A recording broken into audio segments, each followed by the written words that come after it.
الرحيم مالك يوم الدين إياك نعبد وإياك نستعين اهدنا الصراط المستقيم صراط الذين أنعمت عليهم غير المغضوب عليهم ولا الضالين آمين. إلى حضرة النبي المصطفى رسول الله صلى الله عليه وسلم وعلى آله وصحبه ذرية أمته الكرام خصوصا لا روحي جميع مشايخنا أينما كانوا ثم خصوصا لوره مؤلف هذا الكتاب أن الله يتغشاهم بالرحمة والمغفرة علينا بركاتهم وأسرارهم وأنوارهم علوم فهدهم في الدين والدنيا والآخرة أن الله سبحانه وتعالى يرزقنا إياكم اتباع الصالحين ويرزقنا محبتهم ويتوفنا على ملتهم ويشرنا بزمراتهم من غير سابقة عذاب ولا حساب هذه النية وعلى كل ما نوى به سلف الصالح وإلى حضرة النبي الفاتحة. أعوذ بالله من الشيطان الرجيم بسم الله الرحمن الرحيم الحمد لله رب العالمين الرحمن الرحيم مالك يوم الدين إياك نعبد وإياك نستعين اهدنا الصراط المستقيم صراط الذين أنعمت عليهم غير المغضوب عليهم ولا الضالين آمين. بسم الله الرحمن الرحيم الحمد لله رب العالمين والصلاة والسلام على أشرف الأنبياء والمرسلين سيدنا وحبيبنا وشفيعنا ومولانا محمد وعلى آله وصحبه أجمعين. قالوا سبحانك لا علم لنا إلا ما علمتنا إنك أنت العليم الحكيم ولا حول ولا قوة إلا بالله العلي العظيم. رب اشرح لي صدري ويسر لي أمري واحلل عقدة من لساني يفقهوا قولي. وقال المؤلف رحمه الله تعالى ونفعنا به وبعلومه في الدارين آمين. Alhamdulillah, segala puji hanya milik Allah yang telah mengumpulkan kita bersama-sama di majelis ini dalam keadaan sehat walafiat. Salawat dan salam kita haturkan kepada junjungan kita Nabi besar Muhammad sallallahu alaihi wasallam, kepada keluarga beliau, sahabat serta orang-orang yang rela meneruskan perjuangan beliau hingga hari kiamat.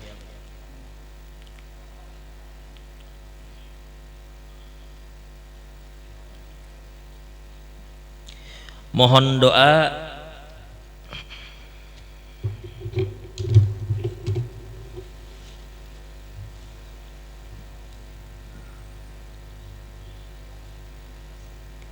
ada jamaah yang meminta diberikan kekuatan hamil yang ketujuh, usia kehamilan 10 minggu. Semoga Allah memberikan kekuatan kesehatan kandungan, karena pernah Jarsidin keguguran 2 kali. Mudah-mudahan diberikan kekuatan oleh Allah. Mudah-mudahan janin yang ada dalam kandungan menjadi anak yang soleh. Yang mana belum beranak, mudahan beranak insyaallah. Fi khair lutufu afiyah. Nang biisi hajat berataan, mudahan hajatnya kabul. Yang mana garing, mudahan sehat insyaallah. Diberikan kesehatan oleh Allah Subhanahu wa taala. Yang mana datang ke sini apapun hajatnya, mudah-mudahan dengan dibacanya sholawat kepada Nabi, mudah-mudahan segala hajat kita dikabulkan oleh Allah dunia dan akhirat. Ala hadhihi niyyah wa ala kulli man wabi salafus salih wa ila hadratin Nabi al-Fatihah. A'udzu billahi minasyaitonir rajim. Bismillahirrahmanirrahim. Alhamdulillahi rabbil alamin arrahmanir rahim maliki yaumiddin iyyaka na'budu wa iyyaka nasta'in ihdinas siratal mustaqim siratal ladzina an'amta 'alaihim ghairil maghdubi 'alaihim waladdallin. Bismillahirrahmanirrahim. Wa qala al-muallif rahimahullahu ta'ala, ini hari ini kita malam Rabu, esok berarti hari tarwiyah. Jadi sunnah kita berpuasa besok dan hari Kamis. Hari Kamis itu adalah puasa Arafah. Puasa Arafah, salah satu puasa yang paling afdal adalah puasa di hari Arafah. Di dalam sebuah hadis Nabi sallallahu alaihi wasallam bersabda, ujar Nabi, siyamu yaumi Arafah inni ahtasibu indallahi ayyukaffiras sanata allati ba'dahu wallati qablahu. Ujar Nabi, puasa di hari Arafah, maka aku mengharap mudah-mudahan puasa itu akan menghapuskan dosa setahun yang lalu dan setahun yang akan datang. Kalau puasa hari Asyura tanggal 10 Muharram itu menghapus dosa setahun yang lalu, yukaffirus sanatal madiyah, menghapus setahun yang lalu. Tetapi puasa Arafah menghapus puasa setahun yang lalu dan setahun yang akan datang.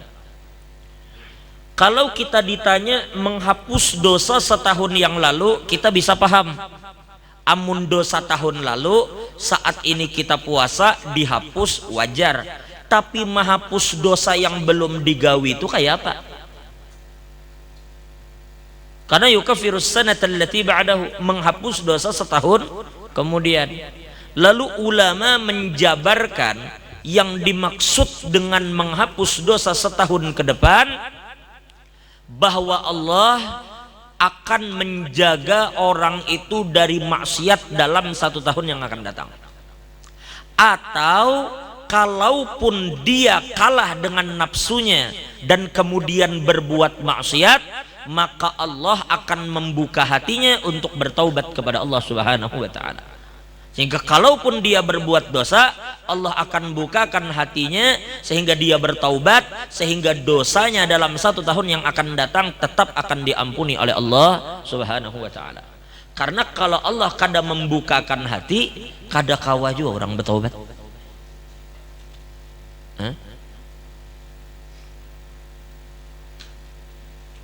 Oh iya, bisa keringat aku.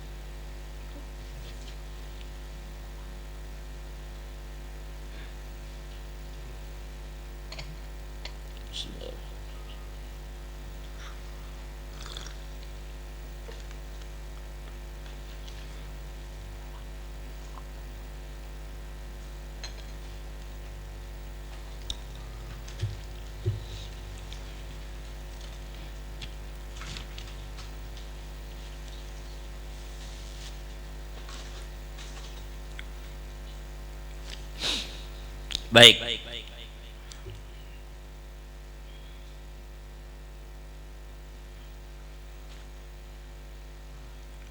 Kopi ini doping paling bagus, kopi inilah. Makanya dahulu para aulia begitu biji kopi itu masuk ke daerah mereka, mereka sujud syukur. Kenapa? Karena mereka mendapatkan minuman yang mampu untuk membantu mereka beribadat di tengah malam. Pada dasarnya pian mandi itu kan mubah, kalau guring tuh mubah, minum tuh mubah. Mubah tuh berpahala, kada berdosa kada. Tapi manakala niat kita benar, maka lil wasail hukmul maqasid. Kita minum kopi, niat kita supaya membantu beribadat kepada Allah, maka meminum kopi saat itu dinilai sebagai ibadat dan pian berpahala.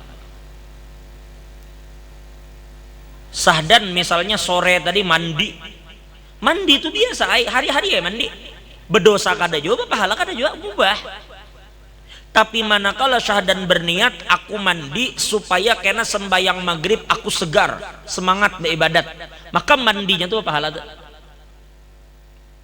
Jadi berapa banyak perbuatan-perbuatan yang biasa menjadi hebat karena niat. Sebenarnya perbuatan tuh biasa aja Abdurrahman ya, tetapi karena inya berniat dengan baik, lalu yang biasa tadi menjadi luar biasa. Tapi awas lah, ibadah pun bisa jadi rusak karena niat. Jadi ibadah nih bisa rusak gara-gara niat. Contoh, sembahyang ibadat kada? Ibadat. Misal tulak ke wadah wali kota, wadah gubernur, pas di musola sirin ada jamaah, tulak kayak ke situ. Aku jar tulak wadah sirin 4 berjamaah, dilihat sirin, kalau pindah jadi kepala dinas. Kalau pindah jadi kepala dinas. Salah dalam meletakkan niat berjamaah itu, maka ibadahnya itu menjadi rusak gara-gara niatnya.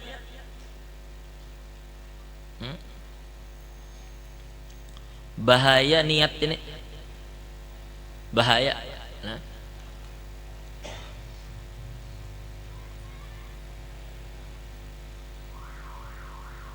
Padahal orang kada tahu. Kalau orang kada tahu tuh, cuma Allah tahu. Nya ada kalau kisah bahari. Orang tuh udah naik ke 7 bebual. Ada orang tuh sepalih ke 7 bersembunyi. Adanya ke 7 benampak. Makanya kan dikatakan dalam riwayat as-shadaqatus sir tudfi'u ghadabar rabb. Sedekah yang dilakukan secara sembunyi-sembunyi itu mampu memadamkan murka Allah. Ada ini ketujuh. Amun misalnya benampak niat memotivasi orang tuh bagus. Tapi mun benampak niat dipuji orang tuh kan bagus. Pokoknya bilanya menyumbang hari Jumat harus maju tupang berdiri umpat di higarang mau umum makan berdiri juga menghadap jamaah. Paksa aja nang mau umum makan nih memadahi kepada jamaah Jumat sekalian. Nih si Abduh yang di sebelah kita ini alhamdulillah menyumbang untuk masjid 10 juta. Wah, Abduh manggut tiga. Diselajurakan panitia. Bapak Abduh ini memang luar biasa. Beliau ini di mana-mana suka bersedekah, di masjid, di musola, di majelis. Beliau ini suka berbagi. Dan yang saya tahu beliau ini selalu melaksanakan sholat duha. Rajin dalam berjamaah. Sekalinya menggawil lawan panitia. Pada hijar, hari ini aku puasa. Ujar bisa menggawil. Padahal kan jar hari ini aku puasa. Ayo. Alang-alang gue maginan aja. Baik salah jurakannya. Itu bahayanya niat.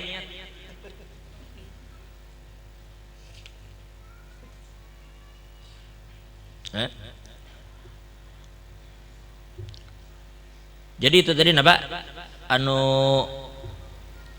Puasa di hari Arafah.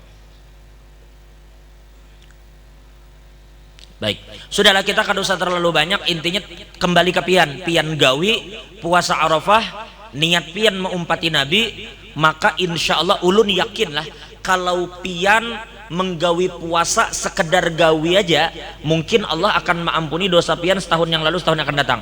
Tapi kalau pian melaksanakan puasa Arafah tulus niat memang mengumpati Nabi, kadada nang incaran itu kadada kita melakukan tuh karena Nabi melakukan, boleh jadi semua dosa pian diampuni oleh Allah. Karena Allah berfirman dalam Al-Quran, Qul in kuntum tuhibbunallaha fattabi'uni yuhibbukumullahu wa yaghfir lakum. Makanya jar guru dahulu, kalau kita beristighfar, niat kita meminta ampun, Allah maampuni atau kada itu urusan sidin. Kita kada kawa memaksa Allah, sekalipun kita baik sangka bahwa kita diampuni oleh Allah. Kalau membaca istighfar niat minta ampun. Tapi berbeda manakala membaca istighfar niat ittiba lawan Nabi. Karena Nabi Muhammad itu setiap hari beliau bertaubat, beristighfar sebanyak 70, riwayat lain 100 kali. 100 kali Nabi beristighfar sehari. Maka kita beristighfar dengan niat mengumpati Nabi, maka dengan mengumpati Nabi Allah pasti akan ampuni dosa kita. Itu janji Allah dalam Al-Quran. Itu otomatis saja tuh bila Nabi itu pian umpati, mesti aja dosa pian diampuni oleh Allah. Sudahlah, jadi kembali ke kita, mudah-mudahan Allah berikan kesehatan sehingga bisa puasa esok, bisa puasa hari Arafah. Cukup 2 hari, hari tanggal 10, jangan hari raya kan. Baik, sekarang kita berbicara tentang sedikit yang berkaitan dengan hari raya Idul Adha.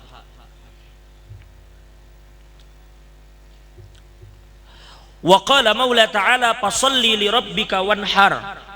Fasalli li rabbik, maka dirikanlah salat karena Allah. Sebagian mufassirin mengatakan yang dimaksud perintah salat ini adalah perintah salat Idul Adha.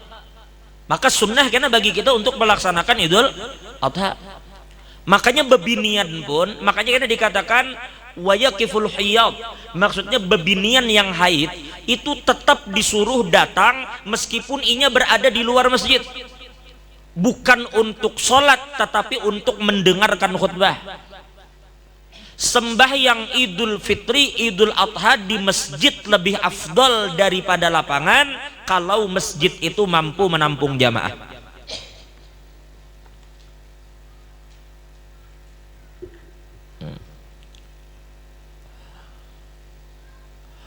Wa yusannu fi'luha bil masjid inittasa, dan disunnahkan untuk mengerjakan sholat id itu di masjid apabila inya mampu menampung jamaah. Wa taqiful hiyadu bi babil masjid yasma'na al khutbah, dan juga dianjurkan bagi perempuan haid untuk berada di luar masjid sekedar mendengarkan khutbah, mendengari khutbah.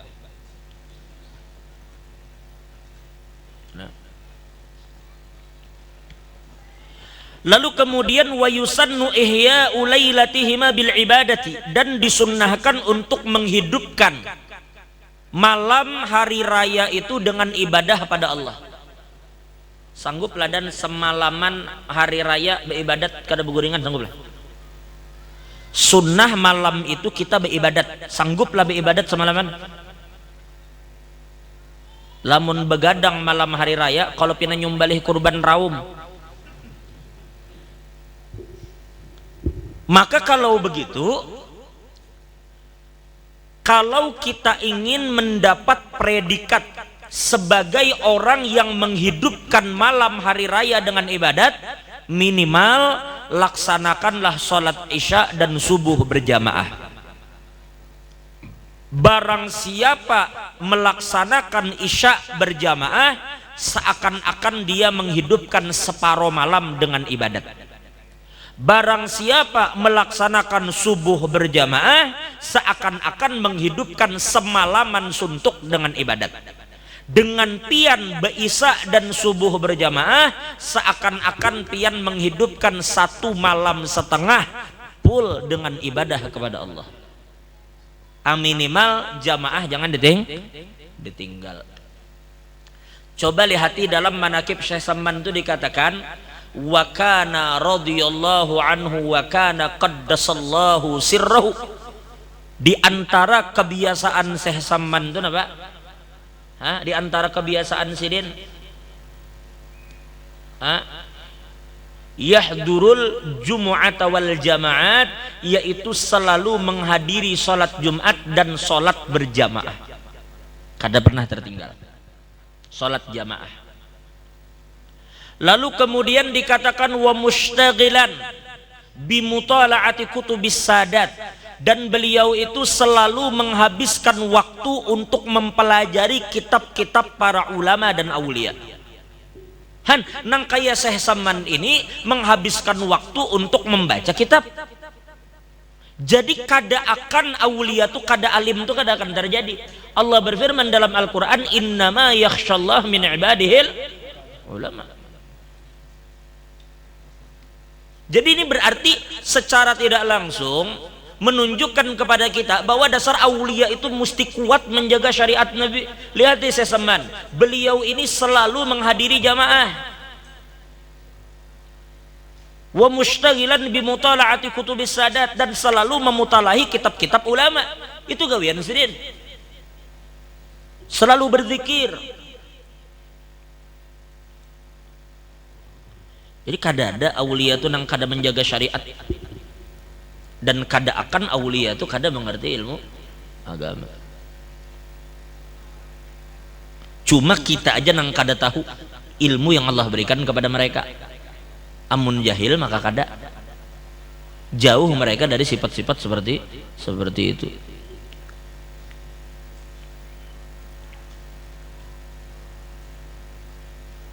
Lalu kemudian, jadi ulun ulang, disunnahkan menghidupkan malam hari raya dengan ibadat. Wal ghuslu wa yadkhulu min muntasifil lil, dan disunnahkan untuk mandi sunnah di hari raya waktunya mulai tengah malam. Tapi kita kada perlu mandi tengah malam, ya cukup waktu kita sembahyang subuh itu nah. Misalnya mandi sebelum subuh, niatkan sengaja aku mandi sunnah hari raya Idul Adha karena Allah. Karena mandi beniat kada beniat itu sama-sama pada mandi. Tapi yang membedakan tuh niat. Ente bisa mandi wajib lah dan. Bilanya malam berhubungan lawan bini, kira-kira subuhnya ini berhubungan kada berhubungan tetapi mandi lah. Sama aja pada bakuboi banyu lah. Tapi bila kita mandi biar 3 drum banyu dikuboi, tapi kita kada beniat mandi wajib, kada terangkat hadas kita. Yang membedakan mandi biasa dengan mandi wajib itu niat kita. Maka bila ingin mendapatkan pahala daripada mandi ini, maka berniatlah untuk mandi sunnah di hari itu. Nah, kebelujuran kita ini bertepatan hari raya itu hari Jumat. Kalau mandi Jumat pun boleh dari pagi. Misalnya sembahyang subuh masih dingin, oke, sembahyang subuh berudu. Habis dari masjid bulik dulu ke rumah. Baru sekitar jam, biasanya kita sembahyang id jam berapa sih? Jam 7. Katakan jam 6 sahdan mandi. Nah, jam 6 tuh selajur berniat mandi hari raya, selajur berniat mandi Jumat. Kalau sahdan mandi jam 6, seandainya kena jam 11 kada mandi lagi, tetap sahdan sudah dapatkan pahala mandi sunnah hari raya dan mandi sunnah Jumat. Meskipun yang afdol mandi sunnah Jumat itu mendekati kita tulak ke masjid, itu afdolnya memang. Tapi kalau orang begawi di kantor, inya mandi mulai pagi, inya berniat mandi niat Jumat, jadi aja kenapa? Kalau di kantor kan ngali jo hendak mandi segala macam. Jadi dari awal kita pergi ke kantor tuh mandi sudah. Jadi sunnah mandi. Kemudian wattatayyub wattazayyun, dan disunnahkan untuk berparfum. Nah, berminyak harum bila hendak ke masjid. Mana minyak harum nang selama ini ditukar pakai. Minyak harum itu dan cari minyak harum yang baunya kuat. Cuma konsekuensinya bila kuat harganya nyata terlarang. Nyata lamun nukar minyak harum 10.000 6 botol. Handak harum tahan lawas. Be ingat.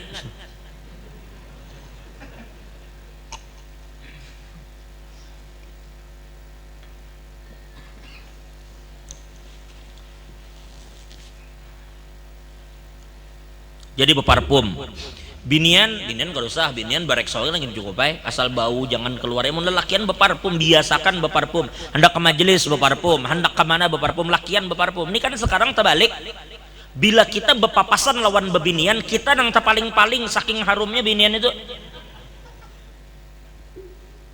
Dan bebinian ini banyak terpaling juga pulang, di luar rumah harum, di dalam rumah hangur. Itulah hangur. Bau ari aja bro. Tapi bebinian di sini kada ada. Itu di Kamboja. Jadi bebinian itu perlu juga, jangan keluar rumah behimat dah banyak harum tuh. Kada bersemprot lagi bekubui. Banyak harum, saking harumnya melelakian terbalik, mustinya lelakian nang harum. Ulun bahari di Banjar ada peguruan ulun. Guru Muhammad Sidin itu apabila bermotor, kami ketujuannya berdiri di pinggir jalan karena Sidin bahari bilanya bermotor lewat baunya tuh tertinggal saking harumnya. Jadi apa minyak harum Sidin bahari ketujuannya kami umpati ingat sampai ini ulun ingat minyak harum Sidin bahari pernah pakai sandalwood. Sandalwood tuh kayu, ada kayu sandalwood nyaman, baunya bau kayu. Amun di Hadramaut para habaib ketujuh memakai minyak gaharu. Gaharu itu lumayan harganya. Gaharu tuh ada yang segramnya sampai harga 2 sampai 3 juta. Segram. Mana botol gaharu? Jangan pian kira gaharu tuh murah. Gaharu tuh kayak Habib Umar tuh Sidin pakai gaharu. Habib di Hadramaut rata-rata nang mereka pakai gaharu. Nah ini model kan lah. Tapi ini kada larang, ini murah. Nah di 3 mili nang kayak ini halusnya. Kalau memakai yang harga 3 juta berarti 9 juta kayak ini.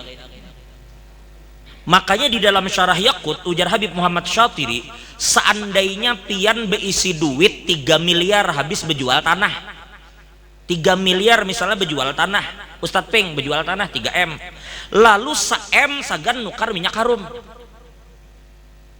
tulak ke anu nukar minyak harum se-M, ayo ada alang-alang betangki minyak harum se-M, 3M duit se-M nukar, berarti kan sepertiga tuh. Fala yu'addu minal mubadzirin, maka orang itu tidak dianggap sebagai orang yang mubadzir, saking besarnya kedudukan minyak harum itu di sisi agama kita. Nabi Muhammad itu kalau sudah berminyak harum, meskipun Nabi itu andai kata kada berminyak harum tetap harum. Dan bahkan paluh Nabi itu diambil untuk menjadi indunya minyak harum. Minyak harum bila dicampur paluh Nabi, maka minyak harum itu kada akan tertandingi baunya. Sallallahu alaihi wasallam. Nah itu Nabi. Jadi kita umat Nabi ini karena awak kita memang kada harum, kita mencoba untuk memakai minyak harum mengumpati Nabi kita. Ujar Imam Syafi'i, man toba rihuhu zada akluhu. Barang siapa yang harum bau tubuhnya, maka akan semakin cemerlang otaknya. Cerdas orang.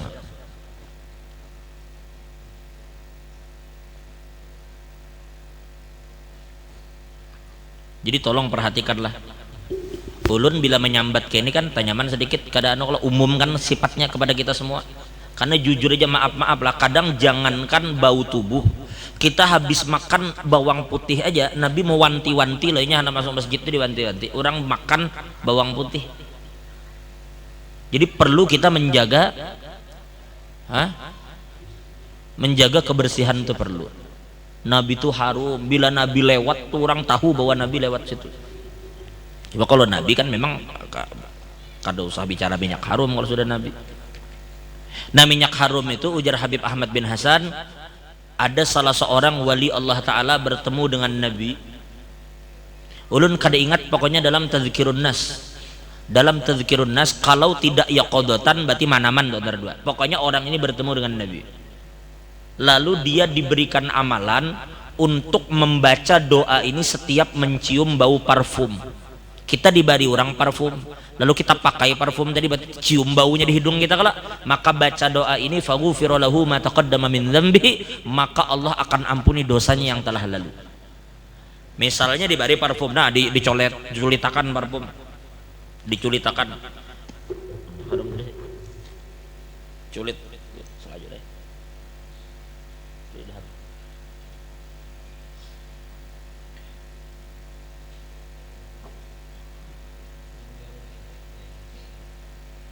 Jadi ketika kita mencium bau parfum ini, lalu kemudian tercium kalau baunya deh, maka kita baca Allahumma kama an'amta alayya fazid wala aisha illa aishul akhirah.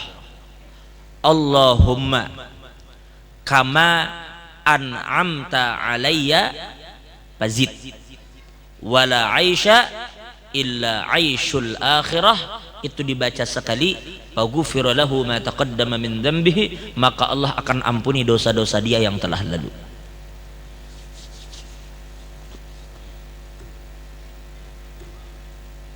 Baik,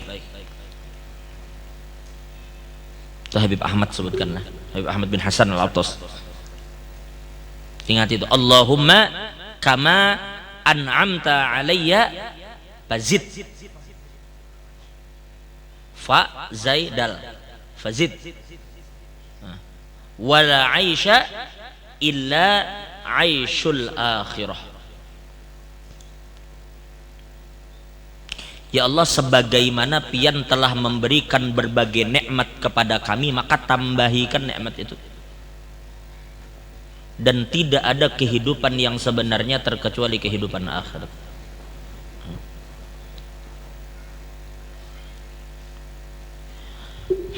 Allahumma kama an'amta alayya fazid wala aisha illa aishul akhirah.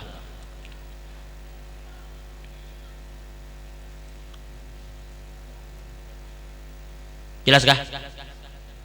Jadi apa tadi? Tazayyun, bepar apa? Tatayub, bepar parfum. Selanjutnya bila hendak tulak hari raya sembahyang ke masjid, wat tazayyun, dan disunnahkan untuk berpakaian dengan pakaian yang bagus. Nah, bila ente isi baju bagus, dan yang mana baju mahal, baju bagus, pakai. Mana tapih songket nang larang, pakai. BHS. Apalagi tapih nang Samarinda. Seorang bila orang Samarinda ini jangan pakai tapih Kota Bangun. Pakai tapih Samarinda yang larang untuk ke masjid. Bukan niat pamer, tetapi niat menampakkan nikmat Allah. Boleh lah, boleh. Di Hadramaut itu pian tahu? Di Hadramaut itu bila mereka sembahyang hari raya, itu tapih mereknya, capnya kada bapacul. Itu nang tempelan tapi hanyar tuh ada, kalau nang plastik berebuting bapacul kada tuh. Sealaman orang tahu kalau itu hanyar. Hah? Mun wadah kita kada kawa bang kayak itu. Nang masih bahkan pakai baju masih label harga matahari, tulisan masih ada.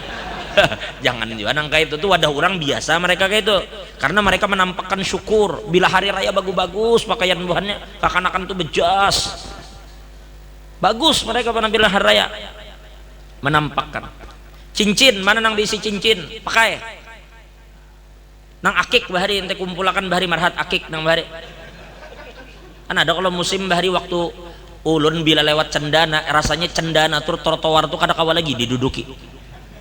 Di Cendana tuh kanan kiri hebak orang rame, amun kada mengeker menggosok. Itu ada kalau bahari berapa tahun yang lalu Dran. Jadi Cendana muka Islamik tuh tahun berapa? 2015. Itu ya Allah, kada kawa melihat batu pinggir jalan sore hilang. Itu rahat orang baanuan batu. Itu ya Allah, bujur-bujur anu itu. Bebinian waktu itu banyak pada ngomel. Anu jar bebinian laki ulun tuh jar. Kada subuh, juhur, asar, maghrib batu jadi gosok. Akhirnya tungging gosok batu. Mulai juhur, asar, batu jadi gosok. Ujar nang bini ulun maka kada digosok-gosok lagi jar. Batu aja behmat digosok. Nah sekarang cincin tuh mana? Habis. Berarti ada masanya dunia tuh kayak itu digemari, ada masanya, tapi ada waktunya yang kada diperlukan lagi. Nah sekarang mana cincin tuh pakai cincin yang piano khudhu zinatakum inda kulli masjidin. Sebagian ulama mentafsirkan tuh cincin bila isi cincin yang bagus-bagus pakai. Bercincin niat mengumpati Nabi SAW. Bila pian hendak memakai cincin, pakai cincin tuh dijadi kelingking karena Nabi memakai di situ. Bisa pian pakai cincin di kanan, kelingking kanan karena Nabi memakai di situ. Tapi Nabi pernah juga memakai di cincin kelingking kiri. Dua-duanya Nabi pernah pakai. Cuma ujar sebagian ulama, ini terjadi khilaf di kalangan ulama. Cuma Sayyidina Hasan, Sayyidina Husain sampai wafat beliau memakai di sebelah kiri. Nabi memakai di sebelah kanan dan Nabi pernah juga memakai di kiri. Artinya kelingking kanan, kelingking kiri gak ada masalah.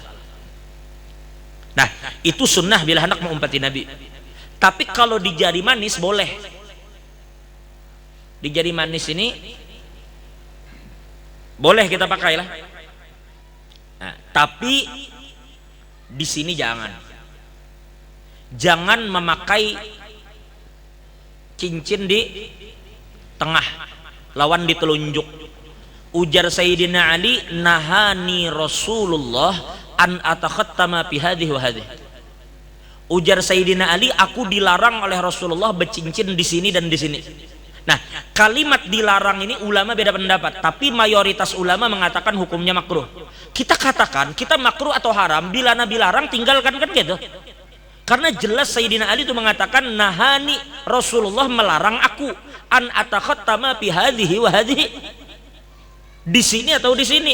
Jadi jangan bercincin, maka keduanya pulang bercincin. Jempol iya, ke tengah iya. Makruh hukumnya menurut mayoritas ulama. Di jempol bang, nah di jempol ini khilaf di kalangan ulama. Ada ulama yang katakan makruh, ada ulama katakan mubah. Cuma yang disepakati oleh ulama kesunnahannya kelingking, disepakati kemubahannya jadi manis. Jari tengah dan telunjuk disepakati kemakruhannya. Jari jempol diperselisihkan oleh ulama. Baik. Kan becincin itu sunnah kalau, tapi aturan ada. Bujur becincinnya sunnah, tapi aturannya ada. Kadang yang asal cincin, hibak. Jari ini karena kawal lagi ditekuk, yang panjang aja cincin. Jadi at-tazayyun wa tatayyub, sunnah beparfum dan sunnah hias dirilah waktu sembahyang raya itu. Kemudian wal masyu ilaiha dhahaba wal bukhur ghairil imam, dan sunnah hukumnya datang besungsung selain imam. Makanya bila hari Jumat itu pun kayak itu juga. Hari Jumat itu panitia bila imam belum masuk para adzan jangan abut. Karenanya terkadang memang imam tuh datang memang sengajanya berdudi. Kadangnya nunggu di mobil kah dulu. Baik.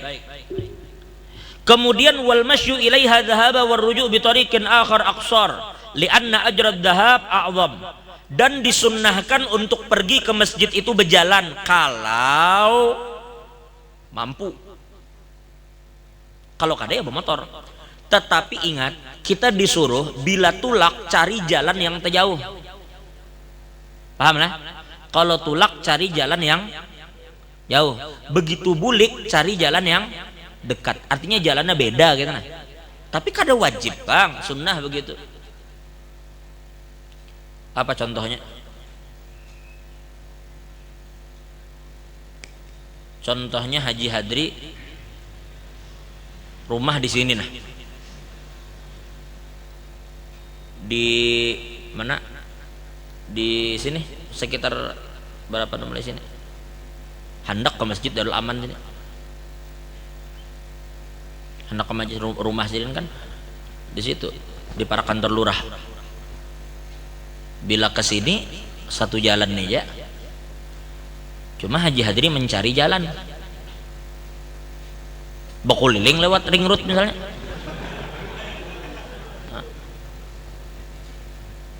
Banyak pahala. Sampai masjid pas orang tuntungan sembahyang. Itu berpikir-pikir ya juga kira-kira seorang sawat. Kenapa sunnah? Yang pertama ujar ulama, yang pertama itu dilakukan supaya pertama beginilah, ketika bapak pergi ke masjid itu kan pergi untuk ibadat lah. Maka langkah kanan kita melangkah itu akan menaikkan derajat di sisi Allah dan kaki kiri menghapus dosa. Jadi ketika berjalan ke masjid itu bukan membakar lemak tetapi membakar dosa sebenarnya. Jadi kaki kanan meninggikan derajat, kaki kiri menghapus dosa. Makin banyak langkah makin tinggi derajat, makin banyak dosa terhapus. Hikmah yang kedua, ketika kita berjalan di dua jalan yang berbeda, berarti dua jalan itu bakal menjadi saksi bagi kita di hadapan Allah kan? Ini jalan bakal jadi saksi bahwa kita pernah melewatinya dengan niat ibadat. Kita perlu saksi begitu.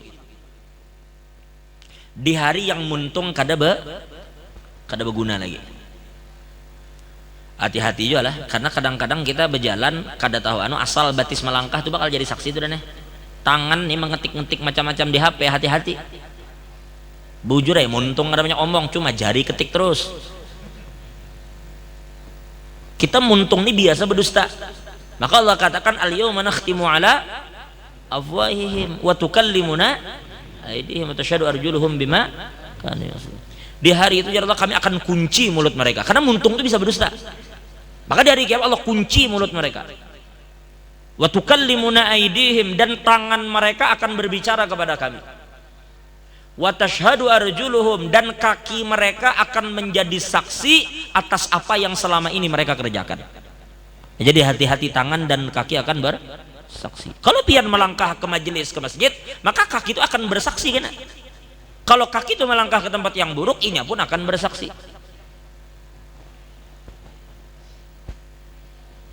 Al khair laka wasyar alaik. Baik. Sekarang wa yatasaddaqu fihima, dan disunnahkan untuk bersedekah sepanjang perjalanan tadi. Kemudian wa ta'jilu salati idin nahar fi awwali waqtiha, dan disunnahkan sembahyang Idul Adha itu bersungsung. Perhatikan baik-baik, kita jam berapa sembahyang Id? Kalau Idul Fitri kita terbiasa jam 7, mungkin Idul Adha bersungsung. Atau kalau Idul Adha jam 7, Idul Fitri bermundur. Bedakan, Idul Fitri bermundur dibanding Idul Adha. Idul Adha bersungsung. Kenapa? Kenapa Idul Fitri disuruh agak lambat? Kenapa kita agak-agak sedikit melonggarkan waktu sholat Idul Fitri? Supaya memberi kesempatan bagi orang yang belum berzakat. Jadinya masih punya waktu untuk berzakat. Adapun sholat Idul Adha kenapa dipercepat? Untuk memberi kesempatan bagi orang yang ingin berkurban supaya waktunya luas. Makanya sungsungi kita sembahyangan, tuntung sembahyang, lakas kita nyembelih gitu. Waktunya luas. Wal imsak, dan disunnahkan sebelum melaksanakan sholat Idul Adha itu jangan makan dulu. Kalau Idul Fitri kita sunnah makan. Ulun ulang, Idul Fitri makan dulu sebelum ke masjid. Karena nanti sudah sebulanan puasa, dan sudah sebulanan kita bulan puasa. Ya, bulan Ramadan makan. Puasa. Sekarang hari raya Idul Fitri sebelum ke masjid makan. Nyemil lah, nyemil. Sekedar nyemil. Sebelum pergi ke masjid nyemil dulu. Nyemil nasi kuning misalnya, nyemil ketupat kandangan. Ini ada kawan ulun bahari namanya Abdullah Al-Atos, orang Malaysia. Abdullah bin Salim Al-Atos, jurang Habib Bob. Awak sidin itu kayak apalah, tinggi banget. Siapa sih dia paling tinggi? Siapa yang tinggi lagi orang kanal, tinggi karena kanalnya ya berdiri itu anak kayak lawang tuh kalau tinggi ya, tinggi banget orang dasar tinggi lama-lama ke kanal. Jadi ini ketujuh manui kami bilinya ketujuh makan apa bahasanya tuh, makan ringan ya. Makan ringannya tuh pian tau lah, Indomie 3 bungkus. Indomie 3 bungkus tuh padahal makan ringan. Misalnya jam-jam habis zuhur kami bakal makan siang nih. Habis zuhur jam-jam setengah 11 tuh menguhup mie 3 bungkus. Padahal kan makan ringan.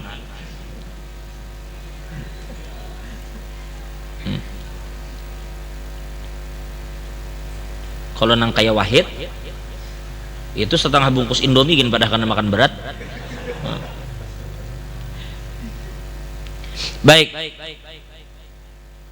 Jadi tadi sunnah lah bila Idul Adha jangan makan bian. Makannya setelah selesai Nah, itu hebatnya orang-orang tua kita bahari, tuntungan sembayangan mengiau tetangga ke rumahan. Naikkan dulu ke rumah makanan dulu itu. Bagus seorang bahari. Amun pian takuni mana jar Nabi habis tuntung sembayang Id mengiau orang ke rumah. Ini ngalihnya. Ini kan sifatnya umum. Nabi bersabda, ujar Nabi, ayyuhan nasu absyus salam. Apa ujar Nabi? Wa at'imut ta'am. Ujar Nabi, manusia sebarkan salam. Dan rajin-rajinlah memberi makan, termasuk di hari raya. Jadi beri makan tuh kapan aja bagus. Apalagi sekarang kemudian sudah ulun kalau bicarakan itu agak agak panjang ini, kita bicara masalah sunnah-sunnah ini. Intinya kayak ini aja, masalah sembahyang Id ulun rasanya kada perlu jelaskan lagi lah, karena semuanya sudah ngerti masalah sembahyang Id.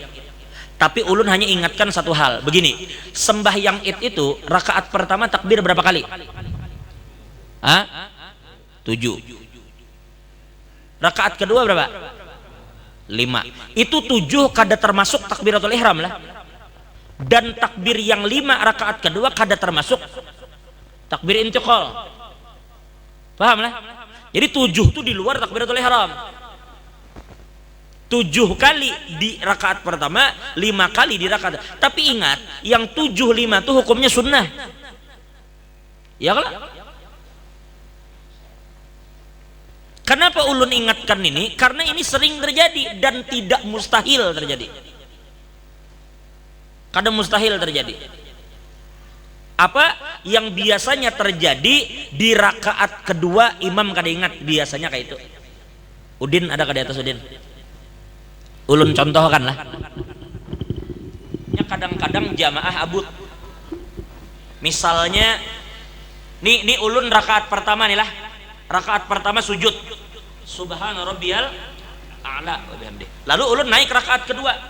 Allahu akbar, imam nih. Allahu akbar. Rakaat kedua. Rakaat kedua nih. Allahu akbar. Mestinya takbir 5 kali kan? Tapi kadang imam nih kadang bisa, namanya gini, imam manusia, imam juga manusia. Oh iya. Punya rasa, punya hati.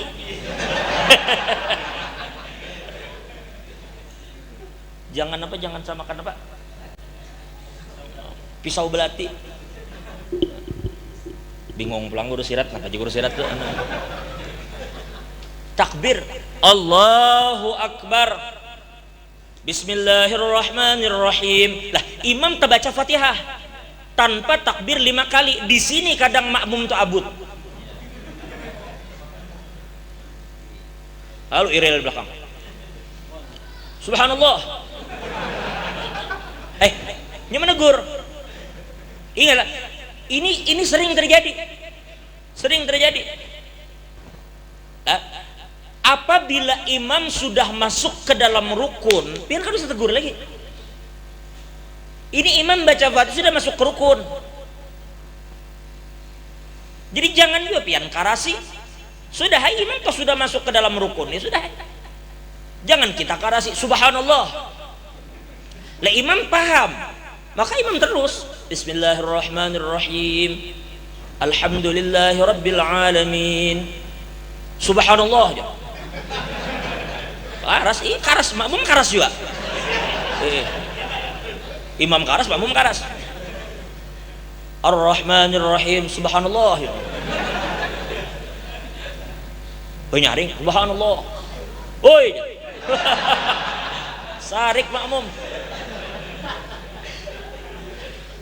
Nah ini kalau kayak itu rasanya ada lah yang menegur bakaras gitu biasanya. Kalau untuk nang takbir ini kayaknya jarang lah. Karena imamnya biasanya jarang juga kada ingat, sekalipun bisa. Kada mustahil lah imam tuh lupa. Cuma kadang-kadang yang bisa terjadi itu sembayang isya, sembayang duhur atau asar, yang 4 rakaat deh. Kadang-kadang di tahiyat awal itu imam bisa kada ingat tuh. Begitu mestinya imam tahiyat awal, imam karena perasaan imam mungkin di rakaat ketiga atau rakaat pertama, maka imam naik berdiri. Nah, makmum nih merasa imam berdiri, subhanallah aja. Imam berdiri. Padahal imam ini sudah posisi tegak berdiri dan sudah membaca Fatihah. Pian jangan lagi tegur. Imam ini sudah masuk ke dalam rukun, ini kada bakal berbalik ke sunnah lagi. Kada boleh imam berbalik. Maka jelas imam terus. Dalam keadaan begitu pian wajib umpat berdiri. Cuma kena imam sujud sahwi di belakang.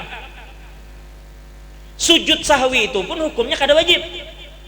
Sahwi itu hukumnya sunnah. Sujud sahwi itu jaka bahasa kita dalam tanda kutipnya menambal kekurangan sholat. Jadi bagi imam tuh punya pilihan. Bila imam kada tahiyat awal, maka imam diberi pilihan. Bila sujud sahwi bagus, bila kada sujud sahwi sembahyang tetap sah. Paham lah? Berarti posisi imam sujud sahwi itu boleh memilih. Tetapi pada dasarnya imam sunnah sujud sahwi, tapi makmum kada punya pilihan. Bila imam sujud, makmum sujud. Sekalipun makmum tuh kada tahu kesalahan imam. Maksud kada tahu tuh begini, ulun nih kan kada ingat tahiyat awal ya, kalau sembahyang isya. Tahiyat awal tuh di rakaat keberapa? Kedua. Ulun kada ingat. Lalu naik ke rakaat ketiga sampai tahiyat akhir. Begitu tahiyat akhir datang iril.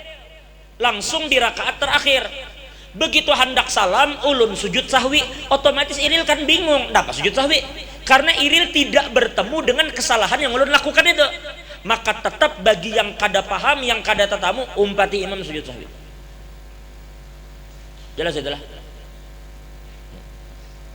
Jadi imam tuh maksud kita bilanya sudah masuk ke dalam rukun itu, kan usah bakar subhanallah subhanallah lagi. Nah lain kayak ini, imam tuh dari posisi duduk baru hendak naik ke rakaat ketiga, baru kayak ini nah, baru subhanallah, disitu imam masih bolehnya kembali duduk. Tapi kalau sudah tegak berdiri membaca Fatihah, kada lagi. Imam mesti meneruskan bacaan Fatihah.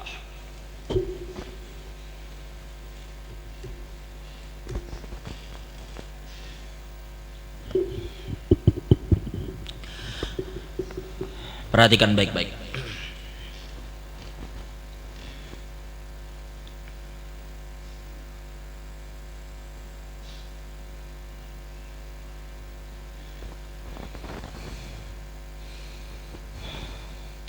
Tahiyat awal itu sesuatu yang apabila tertinggal termasuk kena kunut dalam mazhab kita Syafi'i. Dalam mazhab kita Syafi'i kunut apabila kita tidak baca maka kita sujud sahwi. Atau sujud sahwi itu bisa juga karena kita lupa rakaat. Aku ini sudah 3 ke 4 jam. Itu bisa bila sembahyang sorangan, juhur sorangan, aku ini 3 ke 4 ya. 4 jagin jar. Nyaman kayak gitu. 4 aja sudah. Lamun pian ragu 3 ke 4 3 jangan 3. Berarti ini rakaat ketiga. Tetapi ujar ulama itu namanya ada ihtimal ziyadah, ada kemungkinan sembahyang kita tuh 5. Apabila ada ihtimal ziyadah seperti itu maka kita disuruh sujud sahwi. Baik, itu masalah sembahyangnya lah. Ulun rasa cukuplah masalah sholat ini.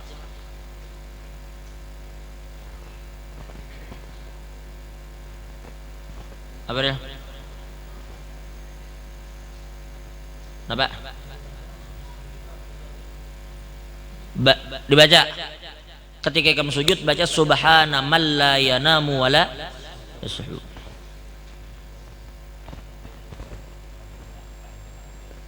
Sebenarnya keadaan juga bang, tapi yang dibaca bahwa subhana man la yanamu wala yashu. Karena kita menunjukkan, artinya mengungkapkan bahwa memang yang kada pernah guring, kada pernah lupa itu Allah aja. Kalau kita memang bisa lupa gitu. Itu pengakuan.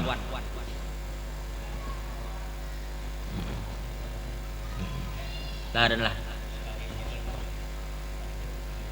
Kada masalah. Subhana man la yanamu wala yasu. Ini ada perbedaan pendapat di kalangan ulama masalah sujud sahwi lah. Tapi yang ma'ruf, yang masyhur, yang mu'tamad dalam mazhab Imam Syafi'i itu sujud sahwi dilakukan sebelum salam. Baik.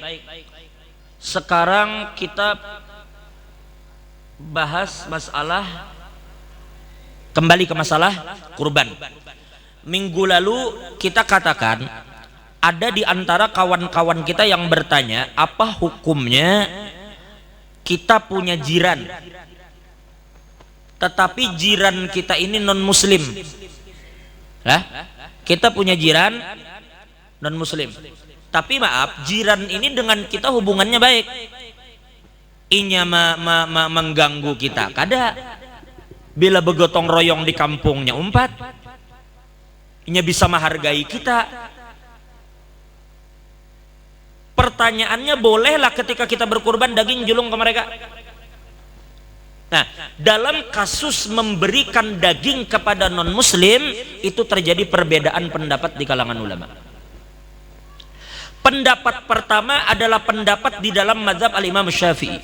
Di dalam mazhab Syafi'i ada 2 pendapat. Bisa kita katakan bahkan 3 pendapat.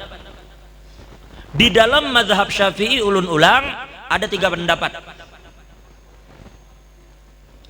Pendapat pertama, ini kita masih bicara mazhab Syafi'i. Pendapat pertama, apabila kita menyerahkan daging kepada non muslim hukumnya haram, titik, secara mutlak. Kenapa? Karena ujar mereka ini daging adalah hak orang Islam. Banyak orang Islam yang masih membutuhkan daging itu, kenapa ke orang menjulung? Paham lah? Ini pendapat pertama di dalam mazhab al-Imam Syafi'i. Nah sekarang kita lihat ibaratnya. Kita lihat ibarat di dalam Nihayah, sama di Tuhfah gitu juga. Di Tuhfah atau di Nihayah Imam Ramli, atau di Tuhfah Imam Ibnu Hajar. Syarah Minhaj. Di dalam Nihayah ujar Imam Romli, laudoha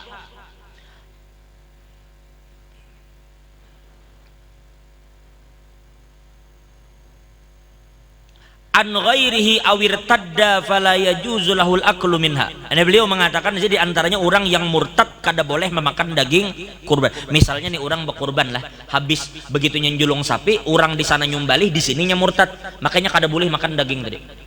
Padahal inya nang ampun daging, inya berkurban, tapi inya murtad, makanya kada boleh lagi makan daging itu. Lah, kama la yajuzu it'amu kafirin minha mutlaqan. Sebagaimana tidak boleh memberikan daging kurban itu kepada orang non muslim secara mutlak, titik. Wa yu'khadhu min dzalika imtina'u i'ta'il faqir wal muhda ilaihi minha syai'an lil kafir. Berarti dari sini kita pahami termasuk kayak ini.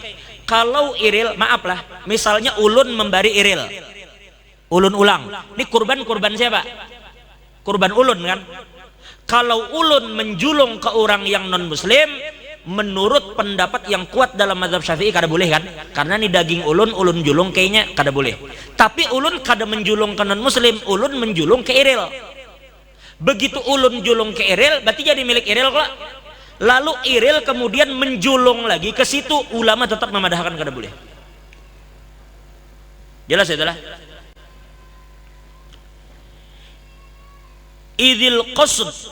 Idil qasdu minha irfaqul muslimin bil akli.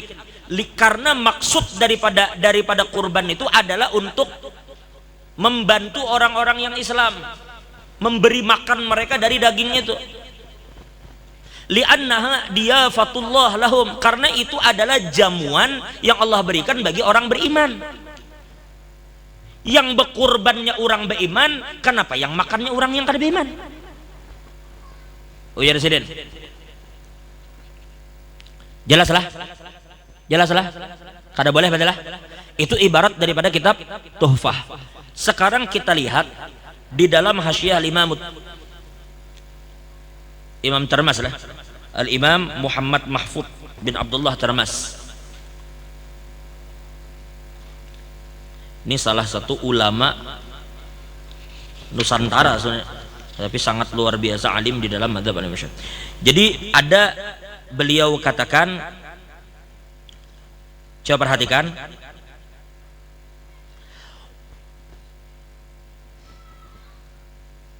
wala yajuzu tamliku dzimmi minha, dan tidak boleh menyerahkan daging itu kepada kafir dzimmi. Maksud kafir dzimmi itu adalah orang non muslim yang tidak memusuhi kita, itu kafir dzimmi. Berarti tidak boleh menyerahkan daging ini kepada mereka. Jelas salah kalimatnya lah. Selanjutnya sama, bal la yajuzu likafirin al-akal minha mutlaqan, dan tidak boleh bagi orang non muslim ikut memakan daging itu apapun alasannya. Ya, apapun alasannya. Sudah, selanjutnya sama keterangannya dengan yang lain. Nah, itu pendapat. Begitu juga di dalam Tuhfah tadi, dalam Nihayah. Nah, sekarang kita lihat pendapat kedua dalam mazhab Syafi'i, boleh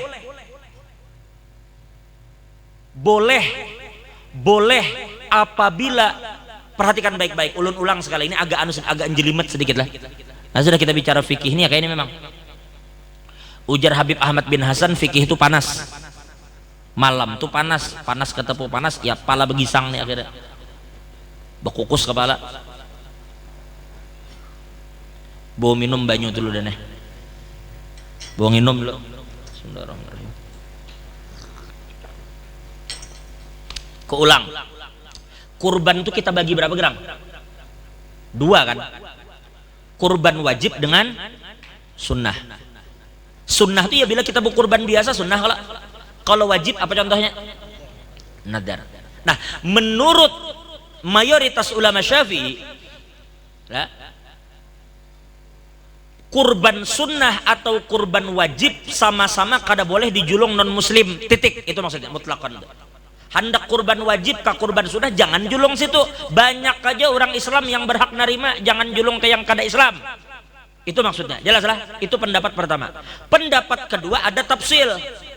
Ini disebut oleh Imam Nawawi di dalam Majmu' Syarah Muhadzab.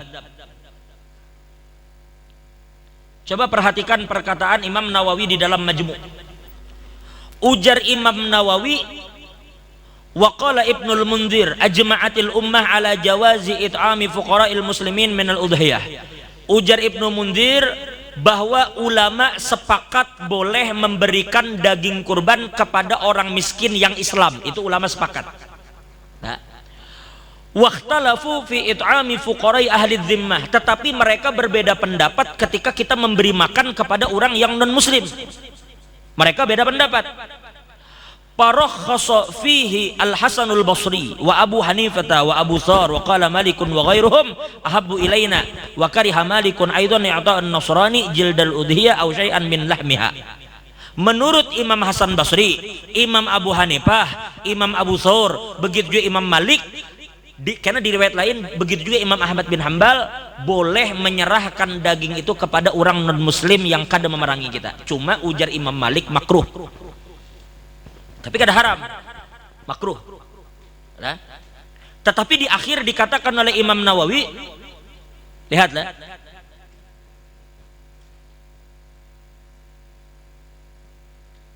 wa muqtadal madhab annahu yajuzu it'amuhum min dhahiyatit tatawwu' dunal wajibah. Nah, ini pendapat kedua, apabila kurban itu sunnah, dagingnya boleh dijulung non muslim. Bila kurbannya sunnah, julung aja dagingnya kayak non muslim. Tapi bila kurban wajib, kada boleh. Jelas sampai sini? Jelas sampai sini? Jelas. Pendapat ketiga di dalam mazhab Syafi'i, boleh secara mutlak. Boleh secara mutlak. Nah, ini pendapat ini sama dengan pendapat tiga mazhab yang lain. Sama dengan pendapat tiga mazhab yang lain. Sekarang kita lihat dalil. Apa dalil ulama kita mengatakan itu haram? Satu, di dalam sebuah hadis dikatakan, ujar Nabi, la tut'imul musyrikina min luhumi dhahayakum.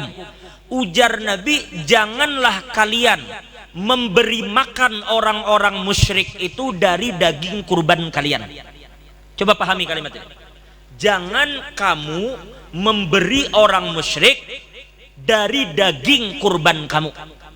Jangan nikam makani mereka dari daging itu. Berarti menunjukkan kita kada boleh memberi kalau ya Allah.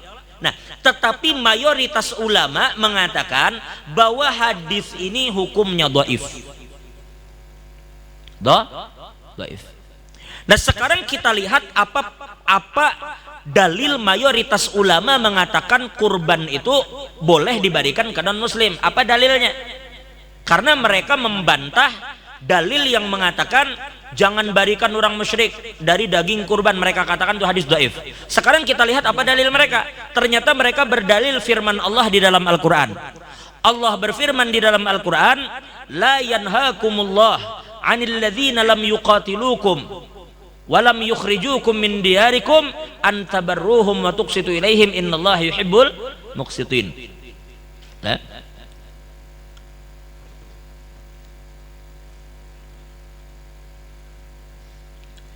La yanhaakumullah 'anil ladzina lam yuqatilukum fid din wa lam yukhrijukum min diyarikum. Ujar Allah, sesungguhnya Allah tidak pernah melarang kalian. La yanhaakumullah, Allah tidak melarang kalian untuk berbuat baik dan bersikap adil kepada siapa? Anil ladzina lam yuqatilukum fid din. Allah tidak melarang kamu berbuat baik atau bersikap adil kepada orang yang tidak pernah memerangi agama kamu, tidak memerangi kamu, walam yukhrijukum min diyarikum, dan tidak juga mengusir kamu dari kampung kamu. Nah, sekarang bubuhannya memerangi kita kada, mengusir kita kada. Maka Allah tidak melarang kita untuk berbuat baik kepada mereka dan bersikap adil kepada mereka. Innallaha yuhibbul muqsitin, karena sesungguhnya Allah sangat mencintai hambanya yang bersikap adil. Jelasinlah. Tapi ini ulun hanya menyebutkan dalil. Kalau pian tanya dari dua pendapat yang mana lebih unggul, nah di sini kita kadawani menjadi ahli tarjih. Karena di antara ulama ini beda pendapat, ulun menyampaikan riwayatnya. Amun jadi wasit maka kada kawa. Di dalam memilih sikap hukum kembali ke pian. Tapi sebaiknya berihtiyatlah dalam hal ini. Toh memang bujur banyak aja orang Islam yang masih membutuhkan daging itu. Tapi kalau kita melihat ada orang yang memberi kepada non muslim, pian jangan ingkari. Itu dalil pertama, la yanhaakumullah 'anil ladzina lam yuqatilukum fid din wa lam yukhrijukum min diyarikum. Baik.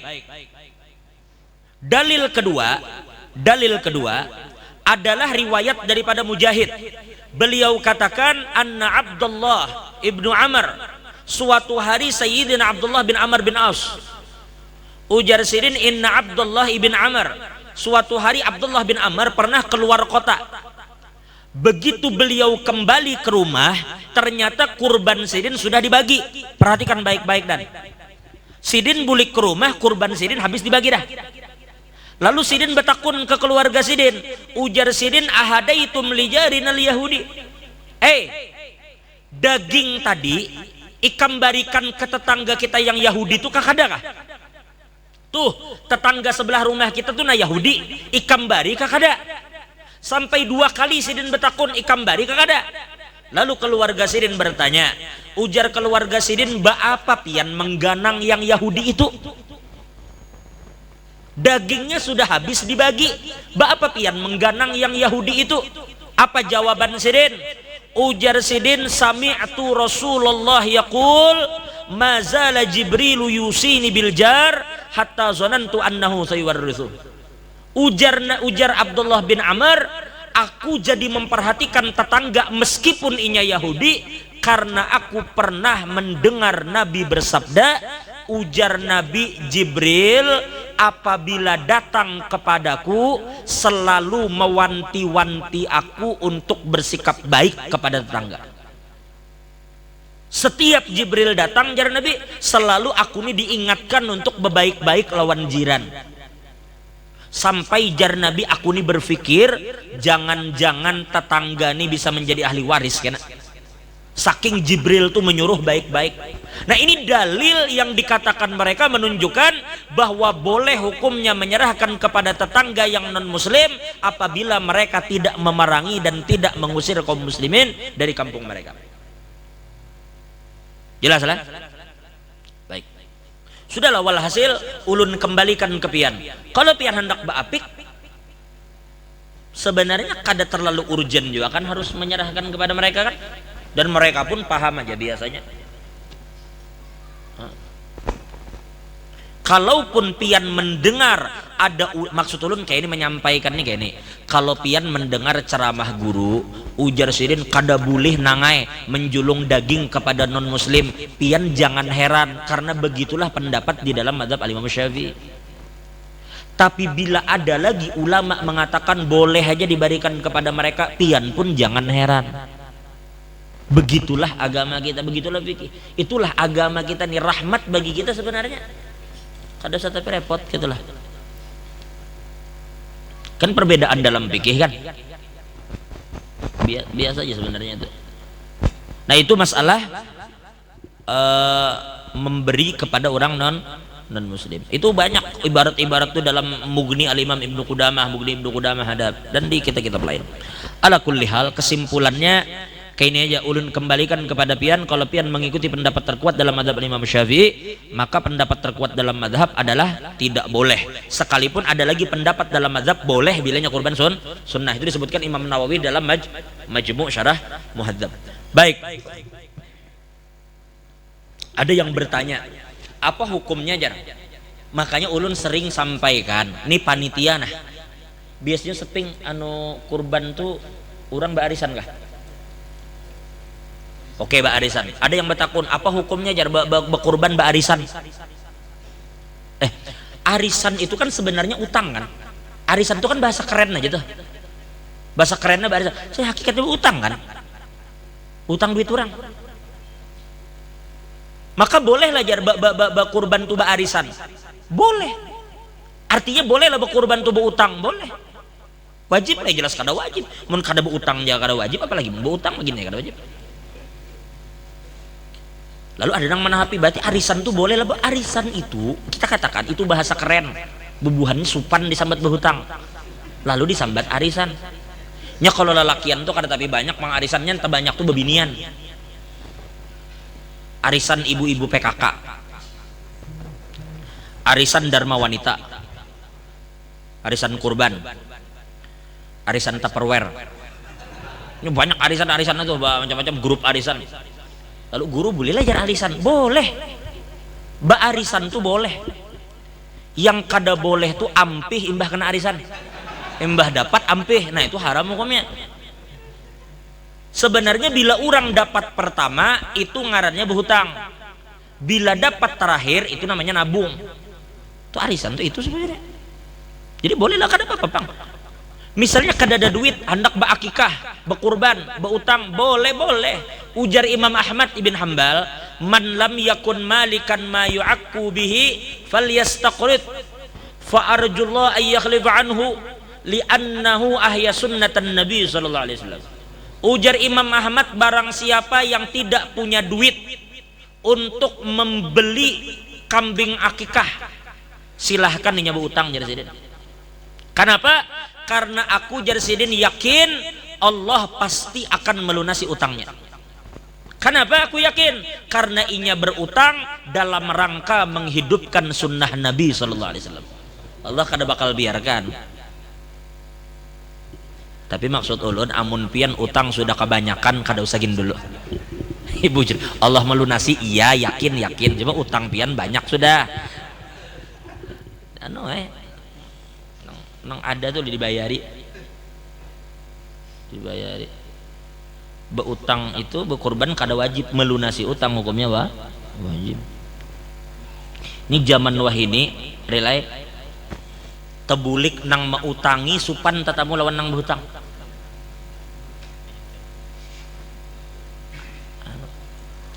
Teganas nang berhutang. Nang mahutang ini hanya datang muka lawang menagih. Nang dihutang ini membuka lawang, napa tampar aja. Wow.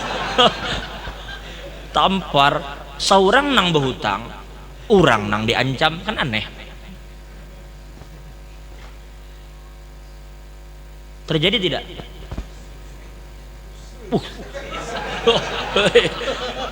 Curhat sih rupanya. Maka orang bawa ampasan barang lah, ajak orang berhutang. Jadi ala kulli hal berutang boleh. Nah cuma ulun tadi sampaikan, mas ulun terakhir inilah kenapa ulun sampaikan ini, maksud ulun gini loh. Kalau misalnya karena kita di majelis ini atau di mana kita berkorban, kalau bisa pian panggil orang yang berkorban tuh untuk rapat. Kan ada kalau berkorban tuh kan 7 orang ada nama-namanya kan, panggil. Begitu dipanggil datang atau buat kesepakatan. Bila tidak hadir rapat maka setuju dengan hasil rapat kita. Ujar orangnya, iya kada apa-apa jar, aku kada turun tapi aku setuju aja lawan hasilnya. Sudah. Pertama yang perlu dibahas apa rel? 1. Ente nya biasanya berapa sih satu orang, berapa sih? 3 juta. Berapa Jendri? 2,5 rata-rata 2,5 lah. Kalau 2,5 kita dapat sapi harga 17,5 kan? Sudah. Nah, sekarang ini kadang-kadang orang ada promo-promo sapi itu kita belinya cashback. Ada cashback. Ada juga yang diskon. Jadi bila kita beli harga 17,5, kita bisa di cashbacknya 1 juta atau 500.000. Ada kalau kembalinya kalau. Atau sampaikan aja ke yang punya, ini duit pian terkumpul 17,5. Kami cariakan di wadah nang sama-sama paham. Kami carikan sapi harga 16,5 tapi ganal. Sisa 1 jutanya kami gunakan untuk mengupahi tukang jagal dan menukar keperluan-keperluan yang kira-kira dibutuhkan dalam prosesi kurban ini. Bepadah dulu. Nah, maaf lah, pian berkurban di satu sisi tanggung jawab berkurban itu hanya pian. Iril berkurban, ente iril yang sembelih. Kan ente berkurban, ente sembelih. Siapkan macam-macamnya. Sekarang kita menyuruh orang nih untuk mengurusi kurban kita kan. Maka jangan sampai juga orang mau urusi lalu semuanya kita serahkan kepada mereka. Mesti kita pikirkan yang nyembelih siapa? Orang yang menyembelih bila minta upah, yang mau upahi siapa?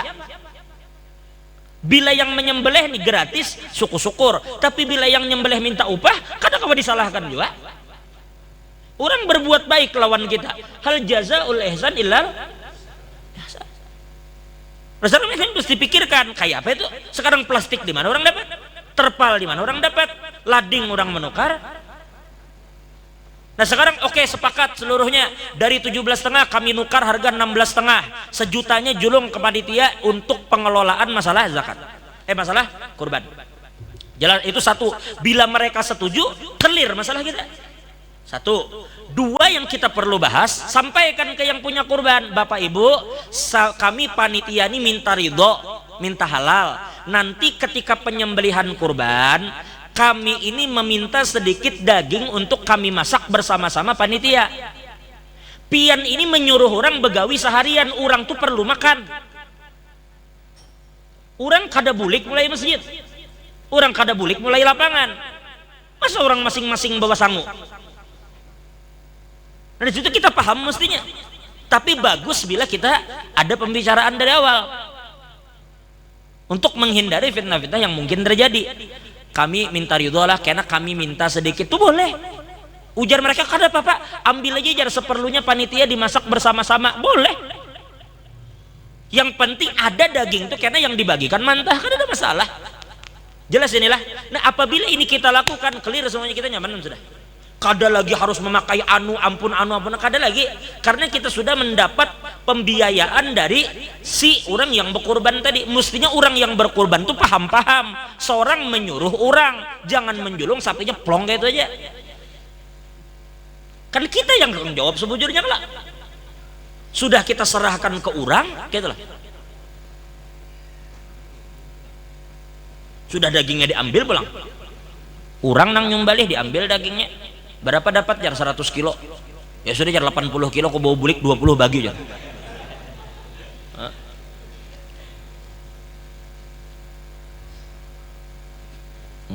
Nah jadi perhatikanlah, sebenarnya antara kurban dan masjid itu sebenarnya kan ada kaitannya.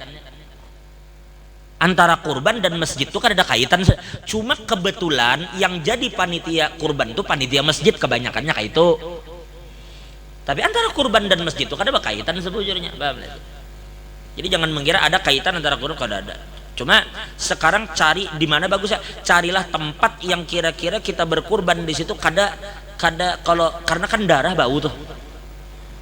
Paparutan bau. Kalau bisa pian cari tempat yang kalau nya di teras-teras masjid itu nah darah ditumpahkan di situ, kotoran tahambur di situ. Kalau memang ada di situ lapangan, di situ masjid itu di sebelah masjid ada pelatar, misal ada halaman nang luas, nang tanah, nah ala kulli hal di situ.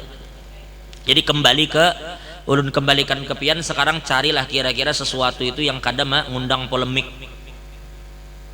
Bila ada tanah lapang di situ bagus, di tanah lapang tuh nyaman kita. Lah Bu, tapi anu jar beterpal, makanya kita katakan tadi harga 17,5 tukarkan 16,5 bepandir lawan nang ampunnya. Jadi 1 juta tadi kita bisa untuk. Sekarang ada berapa sapi coba? Ada 5 sapi. 5 sapi kali 1 juta sebetulnya 5 juta kan cukup kalau.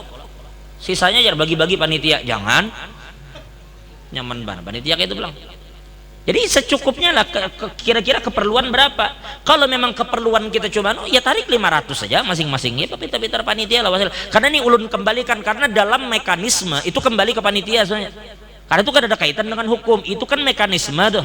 Mekanisme tuh pian atur, pian manajemen aja seorang. Kembali ke pian masing-masing. Kayak apa pian memanajemen kurban itu dengan baik. Kalau pian bisa memanage dengan baik, maka orang akan percaya berkurban ke pian. Nah, apalagi tahun ini kan masa pandemi kayak ini, kayak apa kita mensiasati. Kalau kita menyuruh orang bergerombong banyak ngalih juga, ya sudah panitia beruyuh sedikit, kita bungkusi aja, bagikan aja sisir rumah satu persatu. Jika kami di sini, nah kami di majelis, kami menyisir ke kanan seberapa. Misalnya kami diisi dapat daging 500, misal 500 bungkus, ya sudah ke kanan 2,5, ke kiri 2,5, kayak itu sudah. Sampai mana terakhir, sampai situ stop. Kita bagi rata aja. Kenapa? Ulun jujur aja lah, ulun pribadi lebih senang begitu. Memang beuyuh sedikit kita panitia, karena kupon tuh agak ricuh. Kupon tuh bila kita julung, maaf, tapi kadang lah sebagian orang nang diamanahi menjulung kupon ini kadang kesana kemari.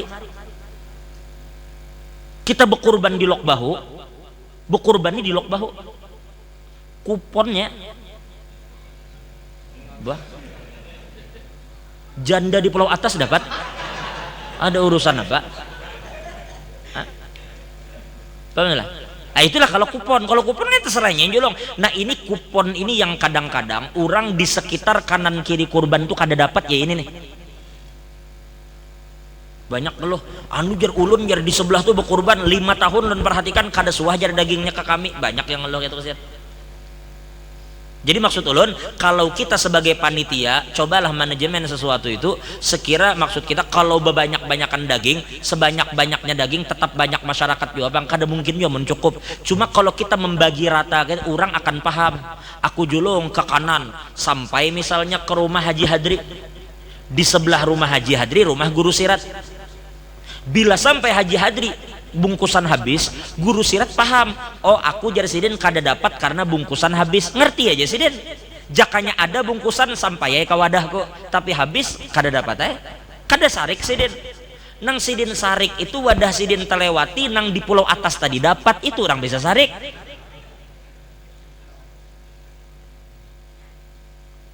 Nah jadi panitia tutup pintu fitnah itu serapat-rapatnya. Cuma kita yang dibagi pulang nih kita anu lah. Artinya orang yang membagi, coba pang bagikan sesuatu tuh dengan menutup pintu fitnah semampu pian. Jangan kita diamanahi membagi daging kurban, nang kita bagi keluarga kita aja barataan. Lamun itu kurban ente, bagus ente bagi keluarga bujur. Tapi kalau itu kurban orang, jaga pintu fitnah. Itu kalau kita yang membagi. Sekarang kalau kita yang dibagi, kalau pian masyarakat di kampung itu, lalu pian orang berbagi kurban, rumah pian telewati, jangan pian kutuk orangnya. Langsung aja mola status di Instagram. Apa-apakah? Jadi panitia kok tolol aja. Anu pokoknya bahasa sudah kada baik lagi sudah. Sarik karena dapat daging. Gajah di pelupuk mata tidak terlihat ya. Tungau di seberang lautan dapat. Artinya nang jauh dapat, nang dihiga. Nah maksud ulun kalau kita terlewati, sekarang kita pulang menata hati. Kita mesti tahu apa di syair apa alladzi li ghairik la yasil ilaik walladzi qusim lak hasilun ladaik. Apa yang Allah tetapkan itu untuk orang lain kada bakal sampai ke ente, biar kaya apa aja tetangis darah. Panitia tuh sudah menulis ampun iril, ya orang salah baca ampun sahril, padahal tulisannya iril tak antar ke sahril. Kenapa? Alladzi li ghairik, ini Allah tetapkan untuk sahril, biar ditulis iril ya orang salah baca. Karena memang ini li ghairik, ampun orang kada bakal sampai ke ente lagi apa aja. Tapi walladzi kusim lak hasilunnya, apa yang Allah tetapkan untuk kamu kada bakal tak orang bisa. Itu harus kita tanamkan. Bila aku kada dapat jua, berarti memang belum Allah memberi aku rezeki di situ. Itu anu hati terakhir supaya seorang kada sangkal lawan panitia. Cuma karena sore SMS ya kan panitia tuh. Hanya mengingatkan saja. Jadi bahari guru siratnya ada pokoknya ada salah seorang manusia. Jadi sidin ini waktu itu khutbah guru khutbah. Namanya panitia tuh kan manusia. Panitia juga manusia. Sekalinya begitu bulik amplok khotib lawan Bilal tepuh huruf guru pingeh tepuh huruf. Maka khotib rangkap nih lawan imam. Bilal lain. Rupanya sidin ini dapat amplok Bilal. Ini rezeki. Artinya rezeki ya kayak itu. Tetapi dibuang sayang. Kayak apa caranya? Sidin bekesah telepon sidin panitia. Ini pintar Sidin, dasar pintar. Lu nakui. Sidin tetap pakai saja tertawa. Kayak apa? Ujar Sidin ku teleponi panitianya. Ujar Sidin panitia minta maaf lah.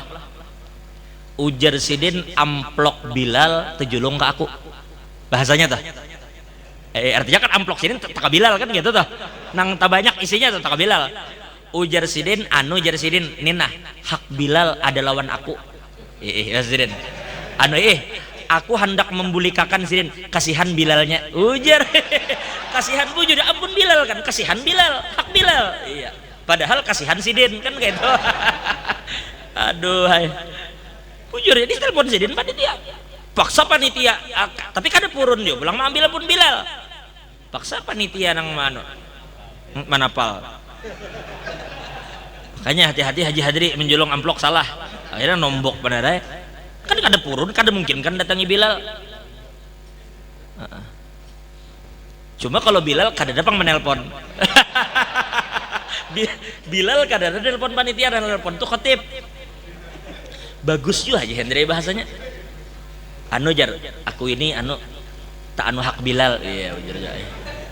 Aku nambulikakan kasihan Bilalnya. Kan bagus kalau tuh kasihan Bilal haknya tak ambilku. Wah, ujur juga.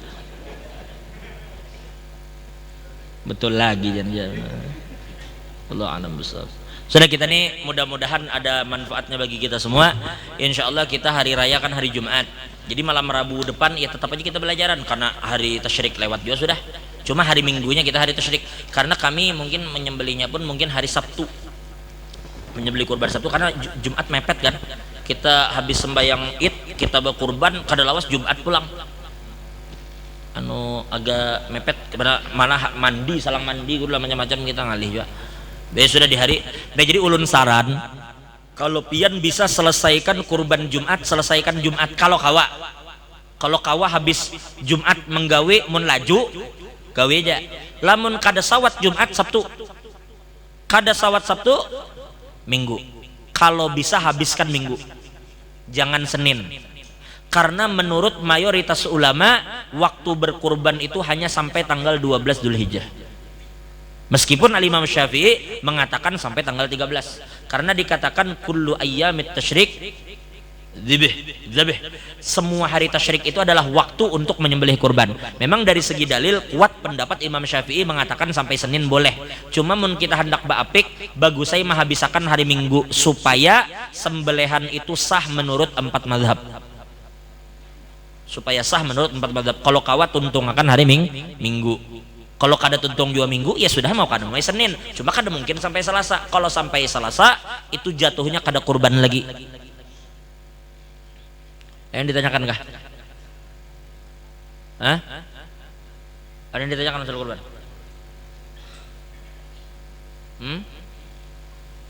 Cukup ya masalah kurban cukup.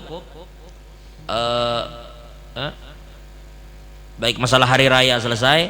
Jadi tolong hari raya ini pun ya kita lihat kalau memang baharaya tetap baharaya kalau. Cuma ya masing-masing silahkan kalau masih mengikuti protokol kesehatan ya silahkan. Maksud ulun pandemi ini penyakit ini kita perlu waspada lah, waspada kita perlu. Tetapi maksud ulun jangan juga paranoid gitu. Jangan juga terlalu nang kaya waspada perlu. Meminta perlindungan kepada Allah perlu, tetapi paranoid terlalu takut dengan satu penyakit itu jangan juga ada bagus ya. Dan satu lagi lah, orang bila terkena corona positif itu jangan pian kucilkan. Karena orang kalau kena corona kalau nya sehat-sehat aja insya Allah kada apa-apa. Kecuali memang orang itu punya penyakit bawaan yang berat atau anak kecil yang mungkin sistem imunnya itu belum terlalu sempurna. Itu aja yang ditakutkan. Tapi bagi orang-orang banyak nangsu alhamdulillah di Pak Hadi Mulyadi wakil gubernur kita. Alhamdulillah Sidin sembuh sudah. Saat ini sudah negatif sudah sembuh Sidin. Artinya sembuh kan. Artinya jangan orang-orang kemudian bilanya positif dikucilkan jangan. Jangan nongkayano jangan. Cuma memang yang mana positif bagus seinya menahan diri. Takutnya kalau pina inya tertularkan kepada orang yang sistem imunnya kan tapi bagus gitu nah. Cuma mau dikucilkan jangan. Jangan mengucilkan mereka, jangan nongkayano karena itu dampaknya itu nah. Dampak terlalu paranoid dengan penyakit itu yang kita lihat sekarang. Nang kasihan orang nang dibungkus bilanya mati itu karena ketakutan itu tadi bang sebenarnya. Lalu dibungkus pun asal-asalan sebagian, kadang-kadang ada nang sembahyangnya kada sesuai dan segala macam. Itulah. Ayo. Jadi rasa takut itu kadang-kadang itu yang kada bagus itu di situ. Ketakutan yang berlebihan tuh dah. Enggak sesuatu tuh jadi kada anu juga. Jadi sudah seanunya aja lah. Kita kalau memang itu Islam, lakukanlah syariat sebagaimana mestinya melakukan penyelenggaraan jenazah kepada orang Islam. Kalau misalnya orang meninggal di andak petinya di situ, biar inya jauh sedikit kan sebayang kenapa juga. Tapi laksanakan sesuai dengan bagaimana seharusnya penyelenggaraan jenazah terhadap orang Islam.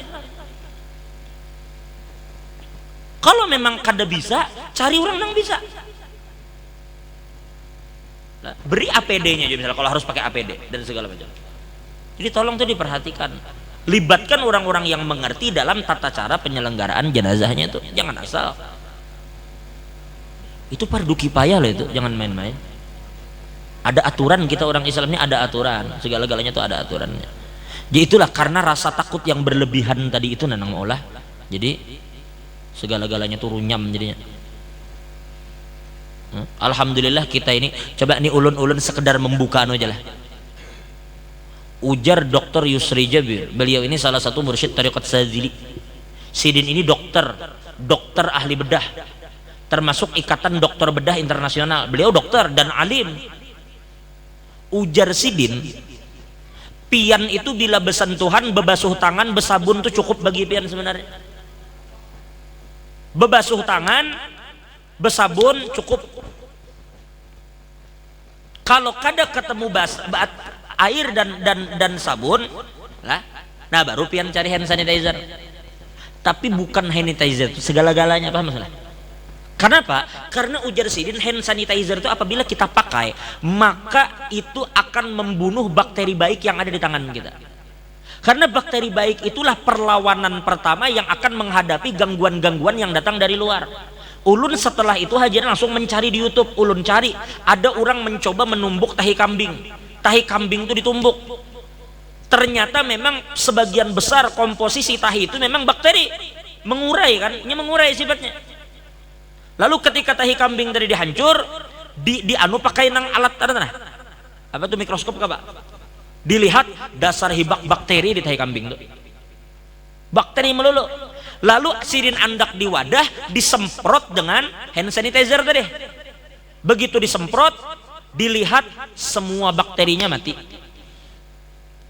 Mati memang. Tapi maksud Sidin, kalau kita hendak sapu tangan hand sanitizer, maka bakteri yang baik di tangan kita pun mati. Maka tangan kita ini Sidin tanpa perlindungan lagi sekarang. Paham lah? Maksudnya kalau ente bejapai terakhir silahkan pakai hand sanitizer ketika kira-kira kada bersentuhan lagi. Namun dari awal akhirnya yang ada mati. Akhirnya begitu datang yang jahat-jahat, jadi perlindungan yang baik kada ada lagi di tangan kita. Itu maksudnya. Itu satu. Yang kedua, fikirkan kan secara logika. Ini aku bertakun lah. Coba kita segala sesuatu itu perlu juga kan kita pikirkan. Sekarang penularan itu apa gerak? Apakah hanya karena aku menggatuk guru Dharma Weekend langsung tertular? Kayak itu kah? Aku bertakun nih, sekedar aku bertakun aja lah, supaya jangan sampai ketakutan itu berlebihan. Cuma jangan juga meremehkan lah, jangan meremehkan. Coba perhatikan real. Sekarang ada rapid test, rapid test massal. Ya lah, anggap 100 orang yang kita tes. Kita jangan bersentuhan tadi lah. Bila bersentuhan memakai, jadi makanya petugas tuh pakai sarung tangan. Pertanyaannya, sarung tangannya tuh mencapai 100 orang tuh berganti kah kada? Kada berganti. Baik. Kalau ternyata orang pertama yang diperiksa itu ternyata positif, kayak apa yang 99 selanjutnya?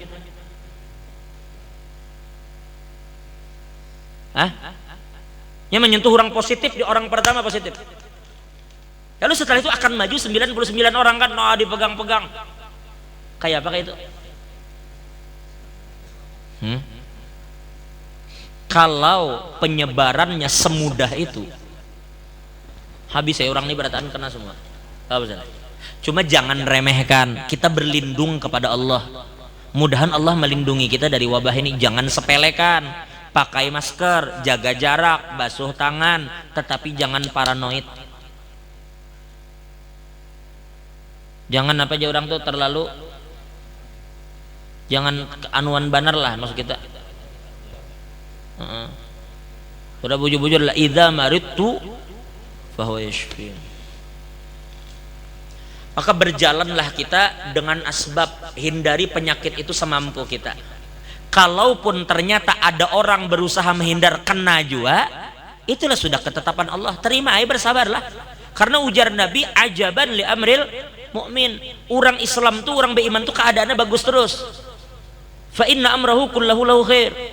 In asabathu sarra syakar wa in asabathu dharra sabar. Bila inya mendapat ujiannya bersabar, fahuwa khairullah, itu lebih baik bagi. Pokoknya bila ente selama ini selamat, bersyukurlah. Kalau suatu saat inya diuji, bersabarlah gitu ya. Dan yakinlah kada akan penyakit itu kada ada obatnya. Likul lidain dawa. Cuma orang banarai belum boleh jadi dari rempah yang pian makan, hakikatnya sebenarnya ada obat yang pian konsumsi, sebenarnya ada. Cuma kita kada sadari mungkin itu obatnya gitu lah. Jadi mintalah kesembuhan kepada Allah. Karena boleh jadi Allah memberikan kesembuhan dengan asbab yang kita kada ketahui. Buktinya nang mana meninggal dengan sehat jauh banyak nang sehat lagi. Jauh. Artinya kada usah terlalu takut. Tapi jangan meremehkan, wallahu alam bisawab. Mudahan Allah ampuni dosa kita, Allah tutup segala aib dan kekurangan kita. Mudah-mudahan kita semua yang hadir tidak akan mati kecuali dalam keadaan husnul khatimah. Doakan bubuhan tim-tim kesehatan. Mudahan mereka semua senantiasa dijaga dan dipelihara oleh Allah. Lah yang memang di garis depan nih membantu ini. Termasuk bubuhan aparat kesian yang menertibkan macam-macam itu, mudahan mereka semua dibantu oleh Allah. Selama mereka berniat untuk menjaga orang-orang beriman, menjaga kita hamba-hamba Allah ini, mudah-mudahan mereka pun dijaga oleh Allah Subhanahu wa taala. Insyaallah minal aidina wal faizina wa kullu amin wa antum fi khair. Mudah-mudahan kita semuaan sehat afiat. Jangan kada ingat mun kawa isuk puasa dan lusa puasa. Nah, mudah-mudahan Allah ampuni dosa kita. Insyaallah kita akan bertemu lagi di malam Rabu akan datang. Hari Minggu libur lah, hari Minggu libur karena kita masih hari tasyrik. Insyaallah kita akan lanjutkan malam Rabu akan datang. Wallahu a'lam bishawab. Minta halal minta ridha. Mudah-mudahan hajat kita kabul berataan. La hadhihi ni'a ala kulli man nabi sallallahu alaihi wasallam hadratin nabi al-fatihah. Alhamdulillah rabbil alamin arrahmanir rahim maliki yaumiddin iyyaka nasta'in ihdinas siratal mustaqim siratal ladzina an'amta alaihim ghairil maghdubi alaihim waladdallin amin.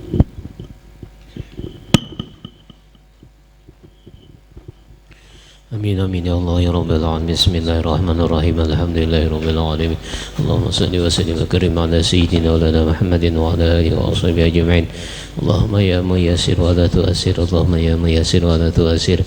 Yassir alaina kull 'asir wa tayassir kull 'asir. Hajatuna ilaika ya Allah katsir. Allahumma ya mufarijal hammi farid. Allahumma ya mufarijal hammi farid.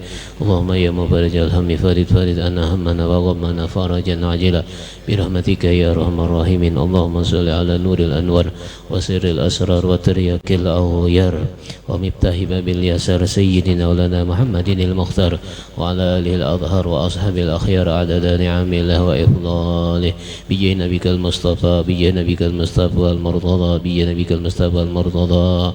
ربنا آتنا في الدنيا حسنة وفي الآخرة حسنة وقنا عذاب النار. صلى الله على سيدنا محمد النبي وعلى آله وصحبه وسلم. الحمد لله رب العالمين. تقبل الله منكم.